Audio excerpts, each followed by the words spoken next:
wabarakatuh. Perkenalkan, nama saya Nurhaida dari kelompok 6. Di sini saya akan menjelaskan tentang hukum perilaku sistem. Sebelum saya menjelaskan materi, saya akan memperkenalkan anggota kelompok 6 yang terdiri dari Maulana Hasani Rohman, yang kedua Nurhaida, yang ketiga Windy Indah Saputri, yang keempat Yulis Daselan, yang kelima Zahra Indria Nuralif. Ini menurut Hidayatno, berpikir yaitu sebagai suatu aktivitas mental usaha untuk memperoleh pengetahuan, merupakan proses kognitif yang tidak dapat dilihat secara fisik. Menurut Benedict, bahwa teori sistem adalah suatu ekspresi yang terorganisir dari rangkaian berbagai konsep dan prinsip yang saling terkait yang berlaku untuk semua sistem. Sedangkan berpikir sistem adalah salah satu pendekatan yang diperlukan agar manusia dapat memandang persoalan-persoalan dunia ini dengan lebih menyeluruh, dan dengan demikian pengambilan keputusan dan pilihan aksi dapat dibuat lebih terarah kepada sumber-sumber persoalan yang akan mengubah sistem secara efektif. Revolusi berpikir sistem dikaitkan dengan berkembangnya konsep dan teori manajemen krisis. Menerapkan tradisi berpikir sistem lebih berkemampuan dalam telaah sosial dan aspek sumber daya manusia. Berpikir sistem telah merubah komunitas ilmuwan dari kerja sendiri menjadi berpikir bersama.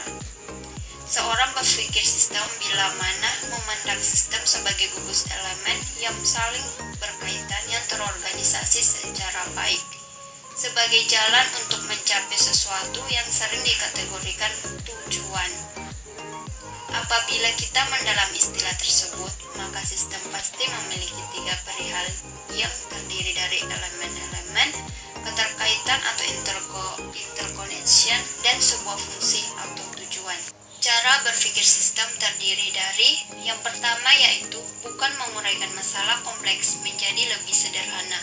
Yang kedua, tetapi melihat dari jarak yang lebih jauh sehingga keterkaitan yang kompleks di antara subsistem tetap terlihat. Selanjutnya, materi akan dilanjutkan oleh Maulana Hasani Rohman. Assalamualaikum warahmatullahi wabarakatuh. Perkenalkan, nama saya Maulana Hasani Rohman. Jadi di sini saya ingin melanjutkan materi slide yang kelima, yaitu C. Prinsip dasar berpikir sistem. 1. Openness, keterbukaan. Sistem terbuka berarti sifat atau tingkah laku yang mengharuskan untuk memprediksi dan mempersiapkan kemungkinan. Dalam prinsip ini, pemimpin dapat mengelola dan mempengaruhi hal yang tidak dapat dilakukan dan menghargai sesuatu yang tidak dapat dipengaruhi. Sistem ini jika dibiarkan akan cenderung berkembang sesuai dengan kebutuhannya. Yang kedua yaitu purposefulness atau tujuan. Pada prinsip ini, untuk mempengaruhi para aktor dalam lingkungan kita harus memahami mengapa mereka melakukannya. Pertanyaannya, mengapa adalah masalah tujuan dan masalah pilihan. Dengan kata lain, prinsip ini mengedepankan hasil bertujuan menilai dan memahami perbedaan perilaku sistem, yaitu reaksi, respon, dan tindakan. Selanjutnya yaitu C. Prinsip dasar berpikir sistem. Multidimensionality atau multidimensi. Multidimensi adalah salah satu prinsip sistem yang paling kuat proses berpikirnya. Multidimensi menyatakan bahwa kecenderungannya yang berlawanan tidak hanya hidup berdampingan, tetapi juga membentuk hubungan yang saling melengkapi. Yang keempat yaitu emergent property atau properti yang muncul. Proses ini sesuai dengan mengumpulkan dan mengembangkan kekayaan atau kekuatan pengetahuan, keindahan, dan nilai. Properti yang muncul ini tidak dapat diukur secara langsung. Seseorang hanya dapat mengukur manifestasinya. Sebagai manifestasi kesuksesan pertumbuhan, telah dipertimbangkan ukuran kinerja penting dari suatu organisasi. Jika sebuah organisasi berhasil, kemungkinan besar akan tumbuh. Selanjutnya yaitu konsep perilaku sistem. A. Struktur dan perilaku sistem. struktur memberikan bentuk pada sistem dan sekaligus memberi ciri yang mempengaruhi perilaku sistem. Struktur sistem menentukan perilaku sistem. Perilaku tersebut dibentuk oleh kombinasi perilaku simpal, umpan balik, feedback loop yang menyusun sistem. Cara unsur atau variabel yang menyusun sebuah sistem berubah terhadap waktu itu menunjukkan perilaku behavior sistem. Mungkin cukup sekian materi yang saya dapat sampaikan. Assalamualaikum warahmatullahi wabarakatuh. Perkenalkan, nama saya Windy Dasa Putri. Di sini saya akan melanjutkan penjelasan dari materi sebelumnya. B. Pemodelan perilaku sistem. Tujuan model perilaku sistem yaitu meliputi dua aspek. Yang pertama ada akademik dan manajerial. Akademik meliputi dua bagian. Pertama, untuk menjelaskan sekumpulan fakta karena belum ada teori. Kedua, untuk mencari konfirmasi bila telah ada teori. Manajerial memiliki tiga bagian pula. 1. Sebagai alat pengambilan keputusan. 2. Untuk proses belajar. 3. Sebagai alat komunikasi. Keuntungan menggunakan model perilaku sistem. Dapat melakukan percobaan pada situasi kompleks, hemat biaya dan waktu, fokus pada karakteristik penting permasalahan. Selanjutnya ada hukum perilaku sistem. Semakin keras mendorong sistem, semakin keras sistem mendorong fisik. Perilaku sistem membaik sebelum akhirnya memburuk. Jalan keluar yang paling mudah pada umumnya menuju ke tempat semula. Solusi yang umumnya dilakukan sering gagal mengatasi masalah, kemudian mental. Solusi sering berdampak lebih buruk dari masalahnya. Sebab akibat tidak terlalu berkaitan langsung dalam waktu dan tempat. Perubahan kecil menghasilkan dampak besar, tetapi pemecahan dengan daya ungkit terbesar sering tersembunyi. Selanjutnya ada kebutuhan fleksibilitas pemimpin. Pemimpin harus fleksibel dalam pemahaman segala potensi yang dimiliki oleh individu.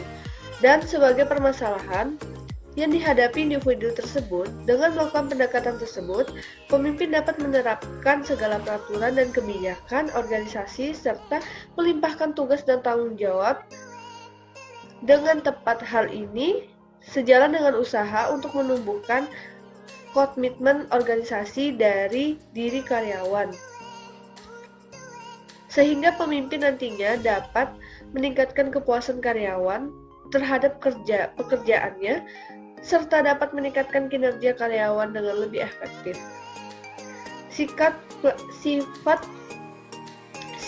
fleksibel berarti mampu melakukan perubahan dalam secara berpikir, secara bertindak, sikap, dan perilaku agar sesuai dengan ketentuan dan situasi serta kondisi tertentu yang dihadapi tanpa mengorbankan prinsip yang dianut oleh organisasi publik. Karena itu, fleksibilitas hendaknya tidak diidentikan dengan tidak adanya pendirian, sifat bunglon, pelin-pelan, dan sifat sejenisnya sering dinilai negatif.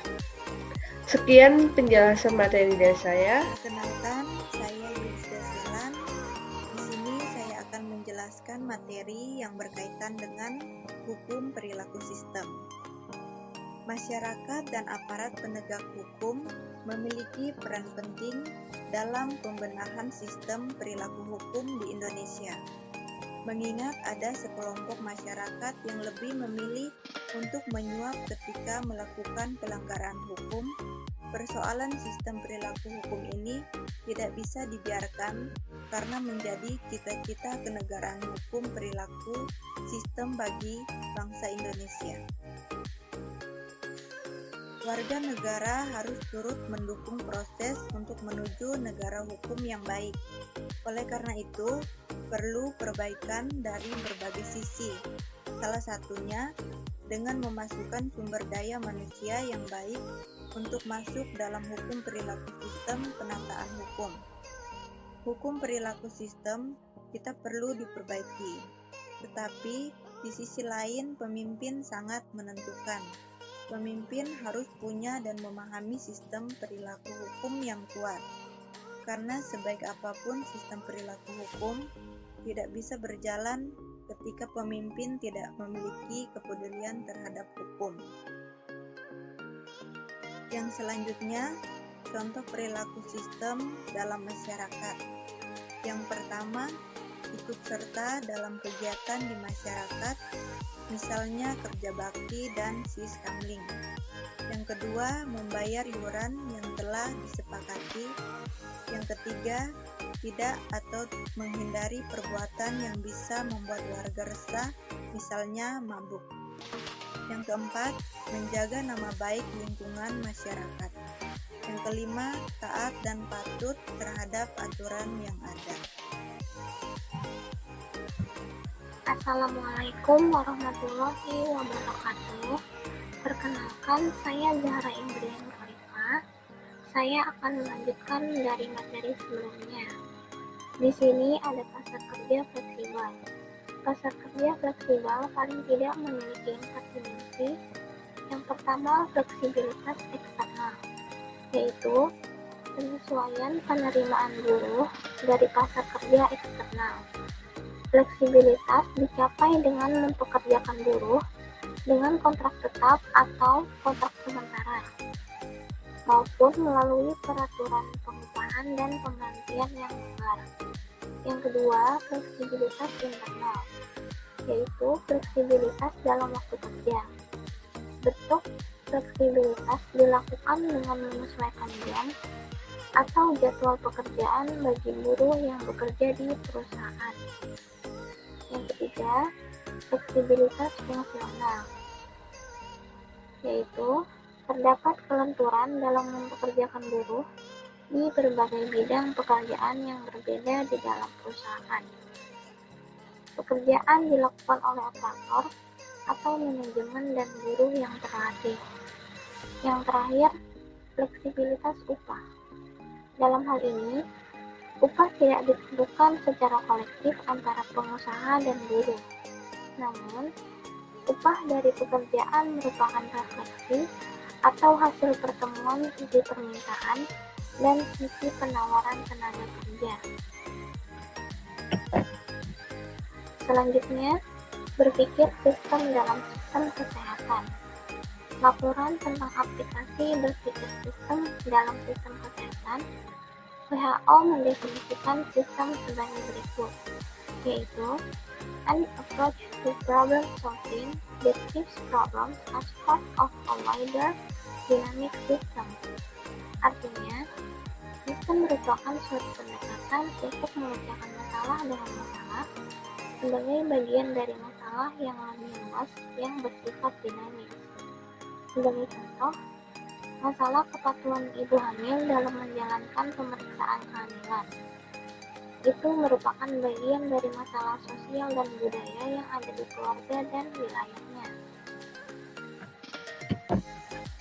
Sekian penjelasan dari kelompok 6.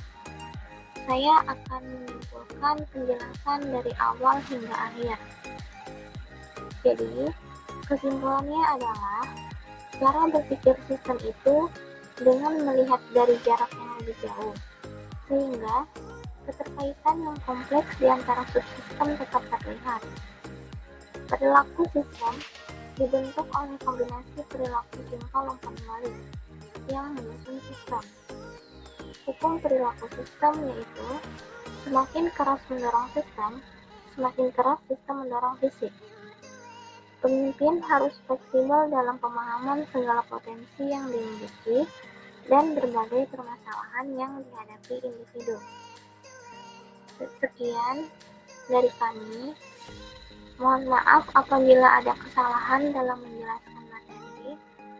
Mohon dimaafkan karena kami masih dalam proses belajar. Terima kasih. Wassalamualaikum warahmatullahi wabarakatuh.